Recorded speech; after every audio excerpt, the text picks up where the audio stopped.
One very important information that I just received today is the updating of the World Bank's Climate Change Action Plan 2021 to 2026 to 2025. The updates took place in July. The initial one had a 45% financing clause where each financing must have 45% climate co-benefits attached to it before the money would be approved. This is a way of limiting greenhouse gas emission and also ensuring that projects are in alliance with the provisions and the targets of the Paris Agreement.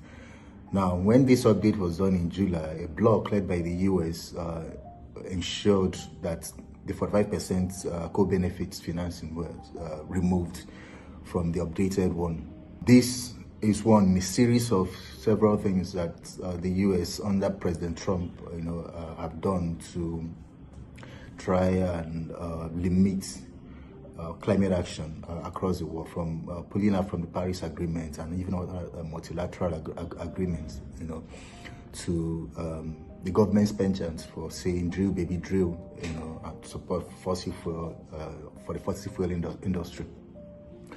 And what immediately comes to mind is the fact that these actions were possible because of the electoral decisions made by 77 million US citizens who voted in Trump, who has now in turn tried to, because Trump is a proper climate denier, so he's trying as much as he can to reverse all of the efforts and progress we've made. This removal of the 45%, would give more opportunities, for fossil fuel companies and then for other projects that might eventually damage our planet and climate as it is.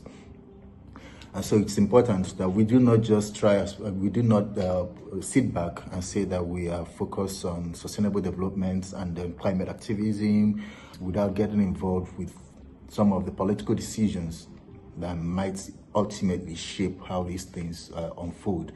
Because eventually the policies or the data from our researches and everything would only be implemented through policies that have been adopted by elected officials. And so if we do not elect the right people, then they would not be able to push for this. And that includes both the president, the governors, where we have subnational governments, to the members of parliament. So it's important that we try as much as possible to do the best we can to ensure that climate is mainstreamed into our electoral processes. Interrogate those who are running for office, the major candidates of every political party, to see what their plans are and what their commitments are, when it comes to climate action, before we before we vote them. Because it's very, very important, considering that these are the people whose decisions would shape where we are going. It does not matter how much data we have and present. If somebody is a climate denier, there is nothing the person can do. The person will still continue to say that the best thing to do would be to continue to destroy the environment. And as Nigeria prepares for its general election in January 2027, it's important that we begin to have these conversations, interrogate the leading candidates to see what their plans are, and then make the right decision for not just today, but also for the future of the country.